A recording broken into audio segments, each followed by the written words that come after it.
Hello everyone, welcome back to my next video. आज की pose जो हम पढ़ने वाले हैं उसका टाइटल है गिफ्ट्स ऑफ ग्रेस, ऑनरिंग और वोकेशंस। वोकेशन का मतलब होता है प्रोफेशन, पेशा। जैसे कि कोई टीचर है, कोई डॉक्टर है, कोई इंजीनियर है, ये उनका प्रोफेशन है, ये उनका वोकेशन है।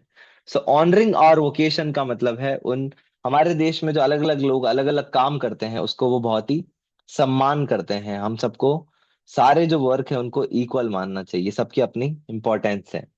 तो हम इसको लाइन बाय लाइन पढ़ेंगे। सबसे पहले लिखा है, I hear Bharat celebrating the varied vocations. I hear means मैं सुनता हूँ, भारत सेलिब्रेटिंग जो हमारा पूरा देश है वो सेलिब्रेट करता है, एंजॉय करता है किसको?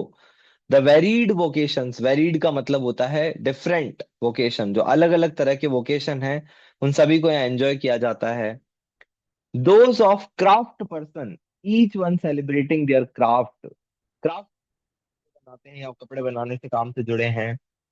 Woven with colour and myriad huge. Woven with colour का मतलब है कि वो कपड़े जो हैं वो बुने जाते हैं अलग अलग रंगों के धागों से। myriad ह्यूज का मतलब भी होता है, myriad means of different types, huge का मतलब कलर। अलग अलग तरह के जो कलर से वो कपड़े बनाए जाते हैं, वो फैब्रिक बनाया जाता है। The artisans with lutes, each hailing varied emotions, celebrating dreams echoing in the street. The artisan जो कारीगर है, जो म्यूजिकल इंस्ट्रूमेंट को ठीक करते हैं, विद ल्यूट्स। ल्यूट जो है वो एक तरह का म्यूजिकल इंस्ट्रूमेंट है। ईच हेलिंग वेरिड इमोशंस, जो कि उनमें से हर एक अलग अलग तरह के इमोशन की, हेल मतलब होता है प्रशंसा करता है। एंड सेलिब्रेटिंग ड्रीम्स, और वो लोगों को सपने बांटते हैं।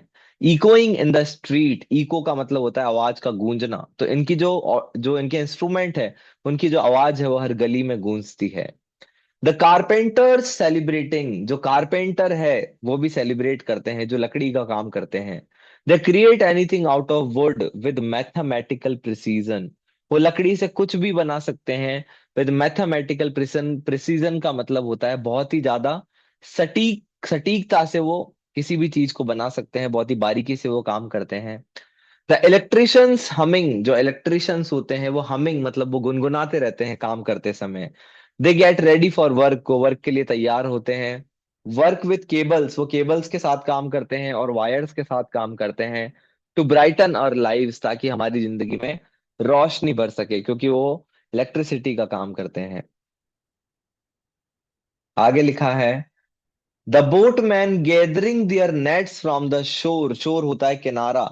जो नाविक होते हैं वो शोर के किनारे से अपनी नेट को इकट्ठा करते हैं। सेलिंग, वो नाव चलाते हैं। And singing while at work, और काम करते समय गा रहे होते हैं।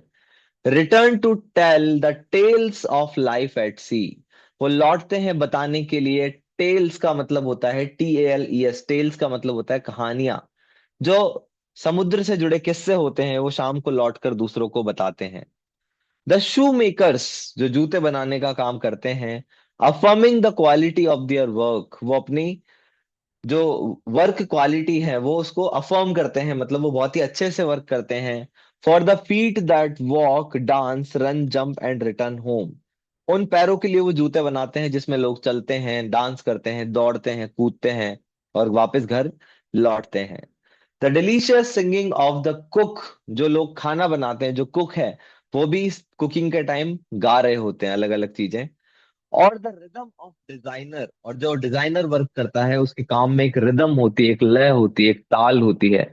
मेसन, जो कारीगर होता है, each celebrating what belongs to them and none else, वो अपने काम को ऐसे सेलिब्रेट करते हैं जैसे वो काम सिर्फ उन्हीं का है और वो किसी और का नहीं है।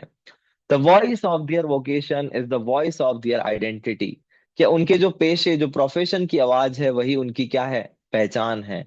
I hear Bharat celebrating the varied voices I hear, और लास्ट में कहा गया है, मैं देखता हूं, मैं सुनता हूं, भारत जो पूरा देश है वो सेलिब्रेट करता है अपने अपने प्रोफेशन को। और लास्ट में जो वर्ड लिखा है एनोनिमस, एनोनिमस का मतलब होता है विदाउट एनी आइडेंटिटी, कि ये नोन नहीं है कि ये पोम किसने लिखी है। तो बेसिकली इस पोम में बात की गई है कि कैसे हमारे देश में बहुत तरह के प्रोफेशन में आपको लोग मिलेंगे, लेकिन वो परेशान नहीं होते उस काम को करते हुए, और अपने अपने लेवल पे एक छोटे से वर्कर से लेके एक बड़े बिजनेसमैन तक सब अपने अपने तरीके से अपने अपने काम को एंजॉय करते हैं। तो इसी तरह आप एक स्टूडेंट हो तो आपको भी अपनी पढ़ाई को बहुत ही ज्यादा एंजॉय करना चाहिए। So I hope you understood this whole poem. And if you have any doubts or any suggestion, you can comment on this video. And now I will see you in my next video. Thanks for watching.